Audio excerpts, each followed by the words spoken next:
Hayi bazala bamzitho, welcome to Mkosi noMagatsheni. I am uMagatsheni, Mkosi wethu namhlanje bazala bamzitho. It's about our favorite show, Uthando Nesithembu. So guys, I just saw a trailer of what we should expect on Uthando Nesithembu season 9, episode 1. I think it's the first episode trailer, that one. Guys, you know one thing about umacele nje idust ayihlala esifubeni sakhe.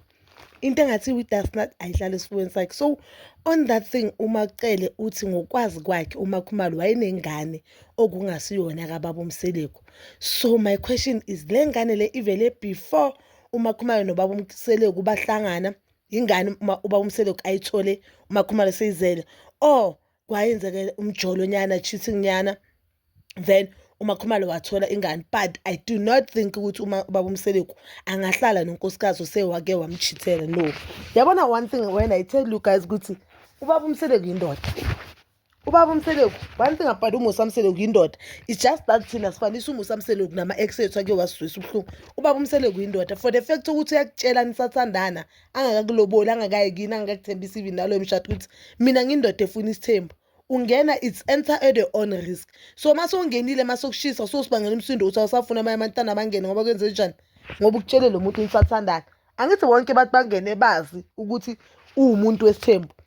Okay, uma ngwabi umile endabeni yakhe ukuthi no, mina wathi kimi yes uyindoda yesithembu, but angeke ngisalanywa because mina mangifika uMasawula wayesaphila ngisesentombi, so that means mina bengunumber 5. wathi i5 iphelele. So ngiya understand kancane amangwabi, even though I feel like selfish, but uthi yena wangena isithembiso sakhe ukuthi angeke usalanywe ngoba umfazi wokuqina, of which angi-understand ukuthi yena babamtshela lento leyo wayeyivuma ngayiphi. So guys, asibuyeleni indabeni yethu kuyitabataba. uMakhumalo angabe anengane ayithole before, yingakho ubaba uMseleko, if you remember, ubaba uMseleko kuye wathi abantu mabahambe makafuna ukuhamba, akekho nabo vele wabathole ebantwini. So sesibuyele emuva phela nje. uMakhumalo wathi uma yena udelusional, uyabo ukuthi naye udelusional.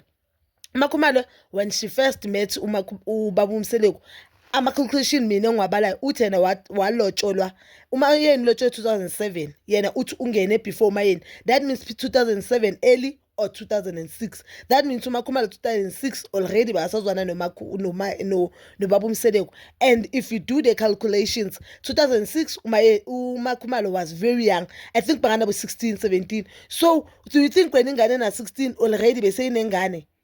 We understand ukuthi why umayeni i-relationship kaMakhumalo nobaba uMseleko yadida umayeni, if umayeni knew ukuthi lo muntu lo unengane before. If you knew ukuthi, yingakho bacona ukuthi she's just a church member, akukho kutheni umuntu nje ozela ozogada ezinye ingane eshaya isigubhu.